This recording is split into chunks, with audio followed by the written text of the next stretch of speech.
오늘 하나님 말씀은 신약 성경 베드로후서 제3장입니다.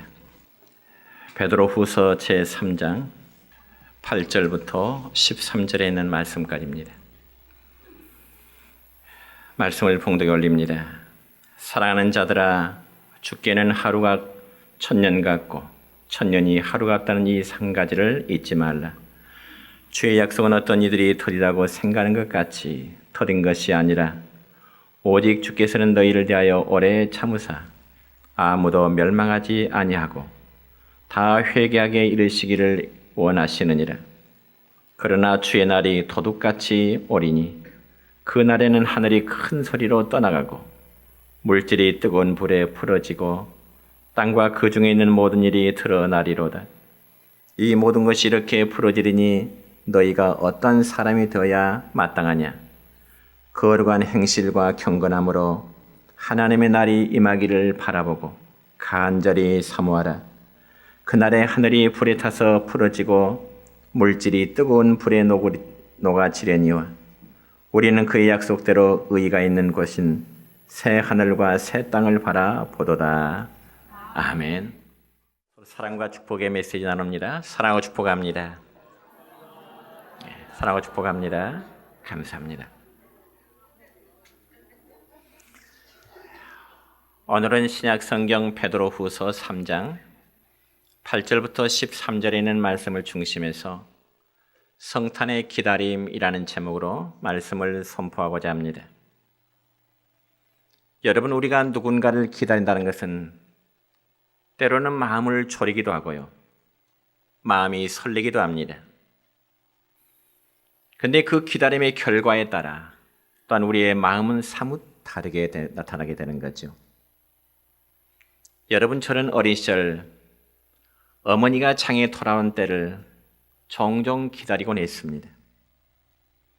왜냐하면 어머니가 장에 가셨다가 돌아오실 때는 반드시 그 장바구니 속에 뭔가 먹을 수 있는 것이 들어있기 때문에 그렇죠. 그런데 어떤 경우에 밤늦게까지 그 시간이 돌아올 시간이 되어도 안 돌아오면 잠은 울고 엄마는 기다려야 되겠고 아마 그런 기억들이 있습니다. 그래서 그런지 저는 어린 시절 즐겨 불렀던 노래 가운데 기다리는 마음이라는 가곡을 참 좋아했습니다. 그래서 기다리는 마음이라는 그 노래 가사를 보면 이렇습니다. 일출봉에 해 뜨거든 날 불러주어, 올출봉에 달 뜨거든 날 불러주어, 기다려도 기다려도 님 오지 않고 빨래 소리 물레 소리에 눈물을 흘렸네 라는 가곡입니다. 그런데 여러분, 똑같은 기다리는 마음인데 어머니가 장에 가셨다가 돌아오기를 기다리는 저의 마음과 그리고 사랑하는 님을 기다리는데도 오지 않는 노래말은 너무나 슬픈 대조를 이루고 있습니다. 이처럼 우리는 우리의 생활 속에 다양한 기다림의 순간들을 우리는 많이 겪게 되는 것입니다. 그러면 오늘 우리 성도들은 이 시점에 누구를 기다려야 될까요? 여러분, 해마다 11월 말부터 기독교의 절기로 대강절 혹은 대림절이라는 절기가 시작됩니다. 그러면 과연 대강절과 대림절한 절기는 어떤 절기일까요? 이것은 바로 예수님께서 탄생하시기 4주간 전부터의 기간을 대강절 혹은 대림절이라 그렇게 불려지고 있습니다. 그래서 이 대강절이라는 말은 원래 라틴어 어벤트에서 유래돼서 오다라는 그런 뜻을 지니고 있습니다. 그래서 여러분, 이 대강절은 예수님의 탄생을 기념하기 위해서 4주간부터 미리 준비하면서 기다리는 기간이라는 그런 의미입니다. 그렇다면 예수 믿는 우리 성도는 당연히 이 기간에 기다려야 할 분이 있는데 그분은 바로 본체는 거룩하신 하나님이시지만은 사람의 몸을 입으시고 이 세상에 오신, 즉 성육신하신 예수 그리스도이십니다. 그러므로 지금은 대강절 기간이고 앞으로 약 2주 후면 성탄절을 우리는 맞게 됩니다. 그런데 방금 전에 읽은 이 본문의 말씀은 크리스마스 성탄절을 기다리는 대강절의 말씀과는 전혀 어울리지 않는 그런 본문 말씀처럼 느껴집니다. 왜냐하면 여러분, 이 대강절은 희망적인 기다림이 있지만은 오늘 본문의 말씀은 이 세상 종말을 기다리는 그런 내용의 말씀이기 때문에 그렇습니다. 여러분, 우리가 성경에 보면은 두 가지의 기다림이 성경의 중심을 이루고 있습니다. 그래서 먼저 구약 성경에 기록된 기다림이라면 이 땅에 오실 메시아이라는 기다림이 구약 성경 전체의 내용이라면, 반면에 신약 성경은 다시 오실 예수님이라는 기다림, 세상 종말에 다시금 재림하실 예수님을 기다리는 그런 기다림입니다. 그러니까 인생은 이처럼 기다림의 연속이라고 말할 수 있습니다. 그래서 이런 기다림에는 기쁨과 행복으로 기다리는 사람이 있는가 하면, 또 어떤 사람에는 두려움으로 기다리는 사람이 있는데, 방금 전에 읽었던 성경 오늘 본문 10절의 말씀을 보면 이렇게 기록됩니다. 시작. 그러나 주의 날이 도둑같이 오리니 그 날에는 하늘이 큰 소리로 떠나가고 물질이 뜨거운 불에 풀어지고 땅과 그 중에 있는 모든 일이 드러나리로다. 아멘. 여러분이 이 말씀 가운데 마지막 주의 날에는 하늘이 큰 소리로 떠나가고요, 물질이 뜨거운 불에 다 풀어지고요, 땅에 있는 모든 일이 다 드러나리라고 그렇게 했으니 참 기다림이란 마지막이 얼마나 끔찍하고 두려움의 순간이 되겠습니까? 여러분, 예를 들어서 남에게 돈을 빌려 쓰고 갚을 길은 없는데 빚쟁이가 정해놓은 날짜를 기다리면 그 자체가 고통일 것입니다. 또 어떤 경우에 육체의 심한 통증을 견디며 초조하게 수술 시간을 맞이하는 그 기다림 역시 마음의 두려움이 있기도 합니다. 뿐만 아니라 세상의 모든 것을 포기하고 사형 집행 시간을 맞이하는 사형수의 기다림은 그 자체로 절망일 뿐일 것입니다. 그렇기 때문에 우리 인생에는 이런 기다림은 없어야 할 것입니다. 그런 반면에 기다림 중에는 우리를 행복하게 만드는 정말 아름다운 기다림도 있는 것입니다. 여러분, 예를 들어서 결혼 날짜를 잡아놓고 그날을 준비하는 신랑 신부의 기다림은 행복 그 자체가 될 것입니다. 그리고 그런 기다림은 정말 아름다운 기다림이 될 것입니다. 그와 마찬가지로 우리의 신앙생활도 기다림이라고 볼 수가 있습니다. 사랑하는 성도 여러분이요, 신앙이라는 것은 하나님의 약속을 믿고 그 약속이 이루어지기를 기다리는 것이 바로 우리의 신앙이기 때문에 그렇습니다. 그래서 성경에 보면 참 많은 기다림의 이야기로 언급됩니다. 무엇보다 의인에게 그 기다림은 더 특별한 의미가 있습니다. 여러분, 구약 성경 창세기 6장 이하의 말씀을 보면은 노아라는 사람은 홍수로 심판하시겠다는 그 하나님의 약속을 믿고 방주를 지으며 하나님이 약속하신 120년의 세월을 기다렸던 것입니다. 그런 반면에 노아처럼 기다림으로 살지 않는 사람들은 노아를 향하여 손가락질을 하였을 것입니다. 뭐라고요? 저 사람 노아 미친 사람이라고요. 왜냐하면 어느 날부터 노아가 갑자기 날마다 나무를 다듬으면서 자신들처럼 육적인 쾌락을 즐기지 않냐고 날마다 방주를 만드는 고난의 삶을 바라볼 때 일반 보통 사람들은 노아를 향하여 저 사람 미쳤다고 핀잔을 주었을 것입니다. 그러나 하나님께서 말씀하신 대로 이 세상의 심판의 날은 왔고요, 홍수로 말미암아 죄악에 빠져있던 모든 사람들이 하나님의 물심판을 받게 되었지만은 기다리며 준비했던 노아의 가족은 구원함을 얻게 되었던 것입니다. 물론 그 세월 동안에 노아가 하나님의 약속을 기다리면은 무척 지루하게 느껴질 수도 있었을 것입니다. 그럼에도 노아는 하나님의 약속이란 그 기다림을 포기할 수가 없었던 것입니다.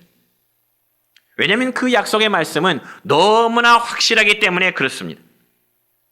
그렇다면 오늘 우리가 읽었던 이 본문의 말씀도 마찬가지입니다. 다시 한번 오늘 본문 8절과 9절의 말씀을 읽겠습니다. 시작. 사랑하는 자들아, 주께는 하루가 천년 같고 천년이 하루 같다는 이 한 가지를 잊지 말라. 주의 약속은 어떤 이들이 더디다고 생각하는 것 같이 더딘 것이 아니라 오직 주께서는 너희를 대하여 오래 참으사 아무도 멸망하지 아니하고 다 회개하게 이르기를 원하시느니라. 아멘. 여러분, 이 말씀은 주님 재림에 대한 인간들의 생각인데요. 베드로 사도 당시의 성도들은 주님의 재림이 그 시대에 금방이라도 이루어질 줄로 믿게 되었던 것입니다. 그럼에도 기다리던 주님은 오시지 않자 그들의 믿음에 대혼란이 일어나게 된 것이죠. 그때 베드로 사도는 주님의 약속이, 재림의 약속이 더딘 것이 아니라 범죄한 자들의 회개를 기다리고 계신다고 말씀하고 있습니다. 그러니까 결과적으로 하나님이 오래 참고 기다리고 계시는 것입니다. 아니, 지금 이 순간도 범죄한 자들이 회개하고 주께로 돌아오기를 주님은 기다리고 계시는 것입니다. 그렇다면 오늘 우리는 기다림을 통해서 무엇을 배울 수 있을까요? 여러분, 우리가 살아가는 과정 속에 때로는 예상치 못한 고통을 당하기도 하는 것이죠. 그래서 삶의 고통이 힘들 때면 믿음의 생활에 대한 회의감을 종종 가질 때도 있습니다. 저는 지금까지 목회하면서 다양한 성도들을 대하다 보면은 어떤 분은 정말 나름대로 열심히 믿음 생활을 함에도, 열심히 믿음의 생활함에도 가정에 어려움이 끊이지 않고 연결되는 그런 경우를 종종 보게 됩니다. 성도들이 그러한 모습을 볼 때 목회하는 제 마음 역시 굉장히 힘이 듭니다. 그러면서 생각하기를, 저 집사님이나 혹은 성도들의 가정에 당한 어려움이 나의 가정에 이미 있다면 과연 나는 일어설 수 있을까? 그런 생각들을 종종 해보곤 합니다. 여러분의 성들이 어려움을 당할 때 하나님은 어디 계실까요? 어려움 당하는 성도를 하나님이 버리셨을까요? 결코 그렇지 않습니다. 여러분, 성경에는 하나님께서는 그 백성들을 사랑하시기 때문에 때로는 연단의 과정을 두시고요, 그런 연단의 과정을 통하여 인내하며 기다리시기를 하나님은 원하고 계십니다. 그럼 우리가 맞이한 대강절은 단순한 기다림의 의미도 있지만은 지금 이 순간도 우리를 위해서 참고 기다리시는 하나님의 마음을 배울 수 있는 그런 기간이 된 줄로 믿으시기를 축원합니다. 여러분, 어떤 분이 말하기를 이 세상에는요 3가지의 귀중한 금이 있다, 그렇게 말해요. 이 세상에 정말 귀중한 금이 3종류의 금이 있는데 그 금은 황금과 그리고 소금과 그리고 지금이라고 합니다. 그래서 어떤 남성이 이 말에 감동이 돼서 자기 아내에게 이런 문자를 보냅니다. 여보, 이 세상에 귀중한 금이 3가지 있다는데 그게 뭔지 한번 맞춰봐. 이렇게 자기 아내에게 문자를 보냈더랍니다. 그때 잠시 후에 자기 아내에게서 답이 왔는데 뭐라고 적혀있는 줄 아십니까? 이 세상에 가장 귀중한 금 3가지. 첫째, 현금, 지금, 입금. 이 3가지가 적혀있더래요. 그 남편이 아내의 그 문자를 보고 다시 아내에게 문자를 또 답을 했습니다. 뭐라고 답했느냐? 방금, 조금, 입금, 이렇게 했더랍니다.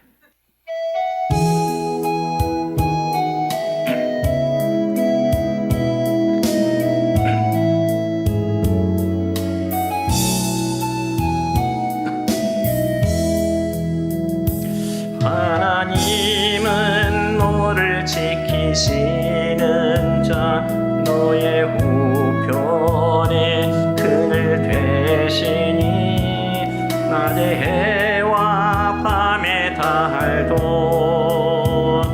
너를 해치지 못하리. 하나님은 너를 지키시는 자 너의 환난을 면케하시니 그가 너를 지키시리라.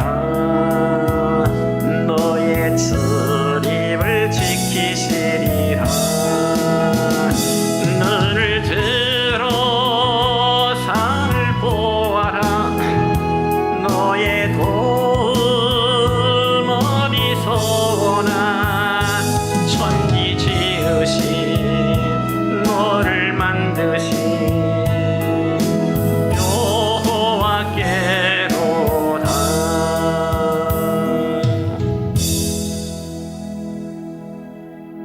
여러분, 우리 모두는 너무 빨리빨리 서두름을 좋아하지만은 기다림은 많은 유익이 있을 뿐 아니라 기다림 속에는 우리에게 기쁜 뜻이 있기도 합니다. 그러니까 서두름이 그렇게 좋은 것만은 결코 아니라는 거죠. 여러분, 사실 기다린다는 것은 우리가 누군가를 기다린 분이 있다는 것이죠. 그러면 그분이 누굴까요? 예수 믿는 우리 신앙인들에게 참으로 기다릴 그분이 누굴까요? 그분은 저와 여러분이 믿는 하나님, 그리고 예수 그리스도이십니다. 그러니까 그분을 향한 기다림은 우리에게는 결코 지루함이 아니라 기다림의 시간을 통해서 우리는 힘을 얻게 되는 것입니다. 그래서 구약성경 이사야서 40장 31절의 말씀을 보면 이런 말씀이 기록됩니다. 시작. 오직 여호와를 앙망하는 자는 새 힘을 얻으리니 턱소리가 날개치며 올라감 같을 것이요 다름박질하여도 곤비하지 아니하겠고 걸어가도 피곤하지 아니하리로다. 아멘. 여러분, 여호와를 앙망하는 자, 앙망한다는 이 말 보니까 우러를 뽕자에다가 우러를 앙자에다가 파랄망자지요. 그런데 앙망한다는 이 말을 영어 성경에 보니까 wait on the Lord, 즉 다시 말해서 여호와를 기다리는 것이라고 영어 성경에 기록됩니다. 뿐만 아니라 다른 영어 성경에 보니까 hope in the Lord, 다시 말해서 여호와를 앙망 기다림이요 희망이다 하는 것이죠. 그래서 여호와를 기다리면 새 힘을 얻게 된 줄로 믿으시기를 축원합니다. 특별히 우리 모두가 한두 번쯤은 경험해 하셨을 것인데 우리가 등산을 하다 보면요, 초행길로 올라갈 때와 그리고 내려오는 길의 강도는 다르게 느껴집니다. 왜냐하면 우리가 모르는 길을 올라갈 때는 그만큼 멀고 그만큼 힘들게 느껴지지요. 그러니까 단순히 오르막 내리막의 차원이 아니라 길을 모르고 갈 때는 얼마나 멀게 느끼는지 모릅니다. 반면에 그 길을 알가면 쉽게 느껴지게 되는 것이죠. 그럼에도 우리가 기다림의 시간을 견디지 못하는 그 이유가 무엇일까요? 그건 우리의 생각으로 날수를 계산하기 때문에 그렇습니다. 즉 우리의 생각과 우리의 시간 속에 예수 그리스도의 오심을 기다려가면 그 기간이 때로는 천년의 세월처럼 머나먼 시간처럼 느껴진다는 것입니다. 그러나 우리는 주님의 오심을 하나님 안에서 생각해 봐야 됩니다. 그리고 우리가 믿음을 가지고 하나님을 기다린다는 것은 바로 우주적인 관점을 가지고 하나님을 기다리고 예수님을 기다리게 되는 것입니다. 여러분, 우주적인 관점의 기다림이라는 것은 하나님과의 지속적인 관계가 이루어지고 있음을 의미하게 되는 것입니다. 그래서 시작성경 마태복음 24장 43절과 44절까지의 말씀 보면 이런 말씀이 있습니다. 시작. 너희도 아는 바니 만일 집주인이 도둑이 어느 시각에 올 줄을 알았더라면 깨어있어 그 집을 뚫지 못하게 하였으리라. 이러므로 너희도 준비하고 있으라. 생각하지 않는 때에 인자가 오리라. 준비하고 있으라. 너희가 생각하지 않고 있을 때 인자가 오리라 말씀하십니다. 그러니까 주님이 다시 오실 그 날을 준비하고 기다리라는 말씀입니다. 그런데 여러분, 기다림은 우리의 기다림으로 완성되는 것이 아니라 이미 완성된 것을 우리가 믿음으로 기다리고 기쁨으로 고대하는 것이 바로 신앙 안에서의 기다림인 것입니다. 여기 아주 중요한 신앙적인 기다림과 비신앙적인 기다림의 차이점인 것입니다. 그래서 기다림이 어떤 사람에게는 축복이 될 수 있지만 반면 어떤 사람에게는 기다림이 하나님의 심판이 될 수 있는 것입니다. 그러면 그날이 과연 어떻게 되라고 말씀했나요? 본문의 말씀 보면은 주님께서 재림하실 그날이 도둑같이 오리라고 말씀하십니다. 그리고 그날에는 하늘이 큰 소리로 떠나가고 물질이 뜨거운 불에 풀어지고 땅과 그 중에 있는 모든 것이 드러나게 될 것이라고 오늘 읽은 성경에는 기록되어 있습니다. 그럼 여러분, 주님이 오시는 그날이 우리에게는 왜 축복이 될 수 있을까요? 왜 주님의 오심이 우리에게는 축복이 될 수 있을까요? 오늘 본문 13절 말씀이 우리에게 답을 주고 있습니다. 시작. 우리는 그의 약속대로 의가 있는 곳인 새 하늘과 새 땅을 바라보도다. 아멘. 그렇습니다. 여러분, 주님이 오심으로 우리에게는 새 하늘과 새 땅의 영광을 누리게 됨을 믿으시기를 축원합니다. 그래서 여기 여러분, 새 하늘과 새 땅은 이미 우리 가운데 임한 완성된 나라이기도 하지만 장차 우리가 누리게 될 영광스러움의 세계를 의미하기도 하는 것입니다. 그래서 주의 날을 기다리는 우리는 한마디로 가슴 설레는 날입니다. 그리고 그 기다림이 우리에게는 축복이 될 때에 초조하지만 지루함이 아닌 정말 희망의 시간으로 살아갈 수 있게 되는 것입니다. 여러분, 우리 모두에게 있는 추억입니다마는 어린 시절 학교에서 소풍 간 날이면 참 대단한 날이었습니다. 여러분, 초등학교 다닐 때 소풍 간다 그러면은 소풍 가기 전날 밤에는 소풍 가서 즐길 생각을 하니까 잠도 오지 않았잖아요. 혹은 소풍 가는 데일 비 오면 어쩌나. 그리고 당일날 김밥을 싸고 달걀을 삶고 용돈 몇십 원 받아서 학교를 가면 그렇게 기분이 좋을 수가 없죠. 아마도 그날은 특별한 것을 먹을 수 있는 날이기에 그 소풍 갈 그날을 그렇게도 기다리는지 모르겠습니다. 그러면 과연 그러한 심정으로 오늘 우리 성도들이 성탄에 오실 예수님과 그리고 장차 끝날 주님께서 재림하실 주님을 그러한 심정으로 기다리고 있을까 하는 문제입니다. 정말 그러한 심정으로 기다림이 있기를 축원합니다. 그래서 오늘 본문 11절 하반절과 12절의 말씀 보면 베드로 사도는 우리에게 이런 권면을 주고 있습니다. 시작. 너희가 어떠한 사람이 되어야 마땅하냐? 거룩한 행실과 경건함으로 하나님의 날이 임하기를 바라며 간절히 사모하라. 아멘. 우리 성도들에게 성탄을 기다리는 우리의 마음과 그리고 장차 세상의 심판주로 오실 재림의 주님을 기다리는 성도의 마음이 거룩한 행실 그리고 경건함으로 하나님의 날에 임하기를 바라보며 간절히 사모하라 말씀하십니다. 그러니까 주님 오심의 날을 간절히 사모하는 사람이 기다리는 사람이고 경건한 사람인 줄로 믿습니다.